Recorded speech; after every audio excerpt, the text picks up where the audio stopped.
Have you ever played musical chairs?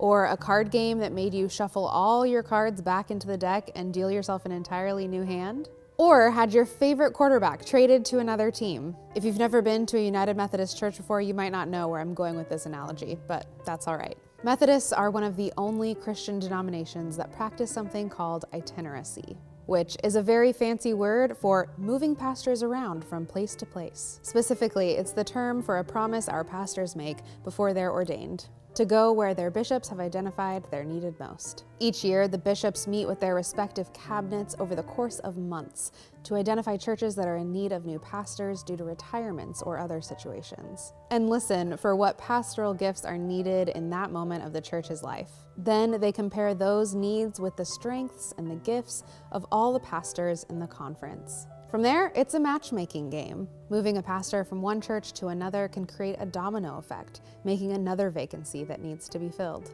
Each bishop leads this process in their own way. But in every place, under every bishop, appointments usually begin July 1st. But why do Methodists appoint their pastors in this way? It kind of seems like a logistical nightmare to have hundreds of pastors shuffling into new communities every single year, or to keep changing leadership at a church instead of trying to maintain stability.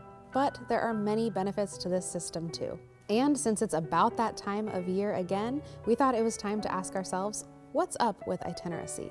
The Methodist tradition of pastors moving from place to place actually traces itself back to the founder of Methodism, John Wesley. Wesley would travel across the country preaching in different communities and spreading his ideas to a larger and larger circuit of ministries. As more Methodist preachers came into existence, they were called circuit riders because they would constantly ride on horseback from place to place. After a few years of preaching in one circuit, they would be moved to another circuit full of different churches. This system was established for a few reasons, but one was that early Methodists ministered to the poor. The poor communities that they served could not support a pastor's wages on their own. There was no established church organization. This movement was just getting started. And while many United Methodist preachers no longer serve multiple churches at once or own horses, the idea of sharing ministry has persisted. Here are some advantages to moving pastoral leadership more regularly.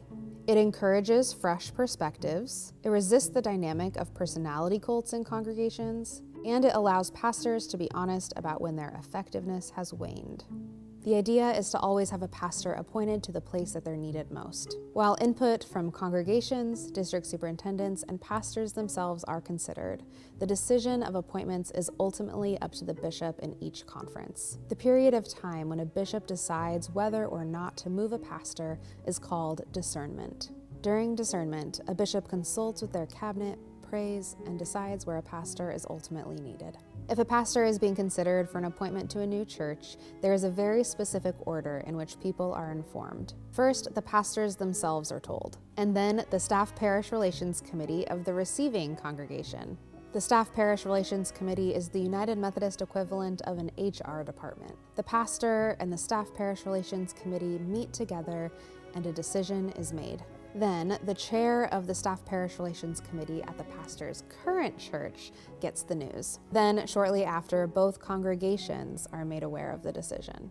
And at this point, the news is no longer confidential. Then, during annual conference, the bishop makes these intentions into official decisions. And the pastors begin serving their new churches on July 1st. One other advantage of Itineracy is that it tends to develop strong lay leadership. The early Methodist movement would not have gotten off the ground without lay people. We owe the existence of our tradition to lay people. And in today's churches, those staff parish relations committees and every other committee in the church is made up of lay people. And when I say lay people, I just mean those folks who aren't pastors, who care deeply about the work of their church. When pastoral leadership can occasionally be thrown into limbo, it's crucial to have strong lay leadership to maintain the church's mission and identity through that transition. Overall, the strength of Itineracy is the spread of many pastors' talents over a wide community of churches over time. I'd like to finish by reading what the United Methodist Book of Discipline has to say about open Itineracy.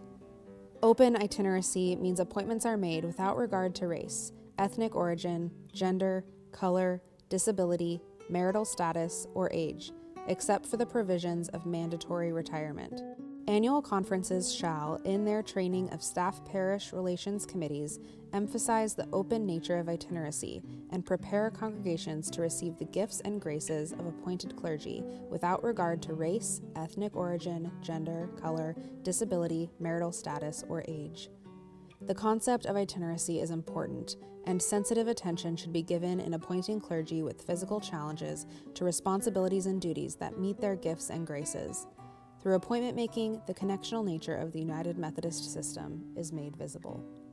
And though it is often painful to say goodbye, it is a continual joy to say hello.